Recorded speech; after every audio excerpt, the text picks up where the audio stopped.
मुस्लिम को बचो आहे इस्लाम पुकारे थो। मुस्लिम को बचो आहे इस्लाम पुकारे थो। हर दीद फलस्तीनी ईमान निहारे थो। मुस्लिम को बचो आहे इस्लाम पुकारे थो। मुस्लिम को बचो आहे इस्लाम पुकारे थो। हर दीद फलस्तीनी ईमान निहारे थो। मुस्लिम को बचो आहे इस्लाम पुकारे थो। मुस्लिम को बचो आहे इस्लाम पुकारे थो। हर नफ्स खे चखणी आ मौत जी कड़वाहट। हर नफ्स खे चखणी आ मौत जी कड़वाहट। पर जाम शहादत जो पर जाम शहादत जो मोमिन खे संभारे थो। मुस्लिम को बचो आहे इस्लाम पुकारे थो। मुस्लिम को बचो आहे इस्लाम पुकारे थो।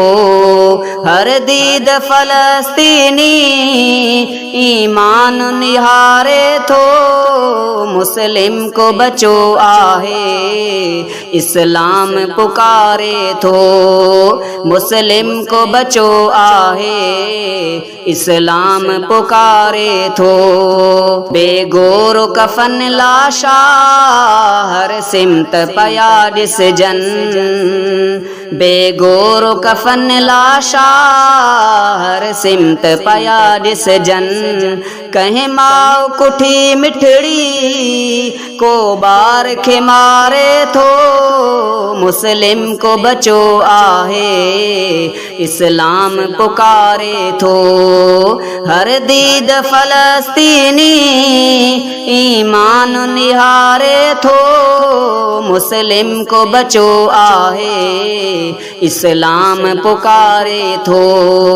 मुस्लिम को बचो आहे इस्लाम पुकारे थो।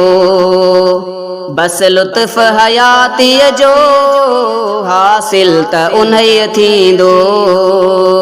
बस लुत्फ़ हयातीअ जो हासिल त उन्हीअ थींदो।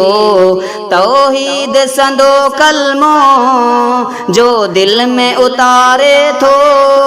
मुस्लिम को बचो आहे इस्लाम पुकारे थो। मुस्लिम को बचो आहे इस्लाम पुकारे थो।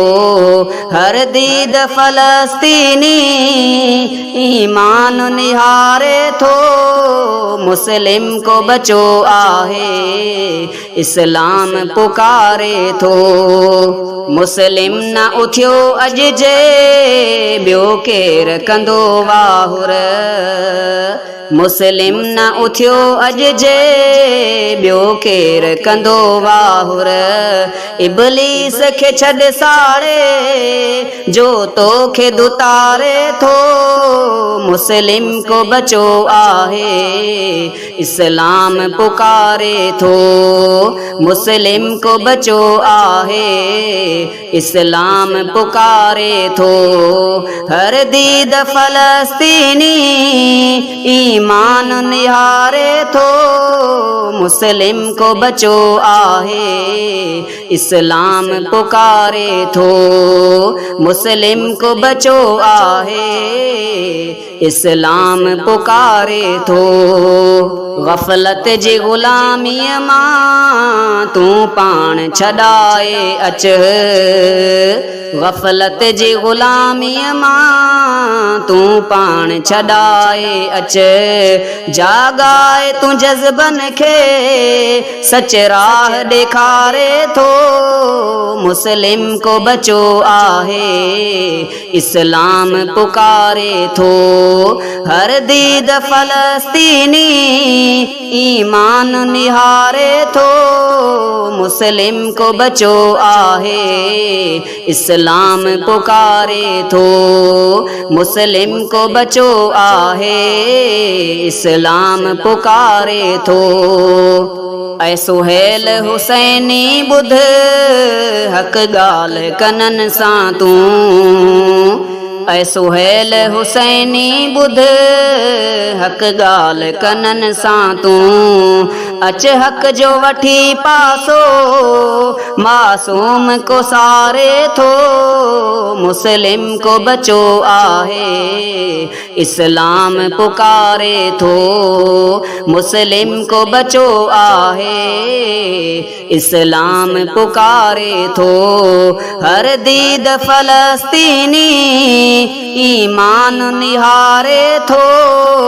मुस्लिम को बचो आहे इस्लाम पुकारे थो मुस्लिम को बचो आहे इस्लाम पुकारे थो।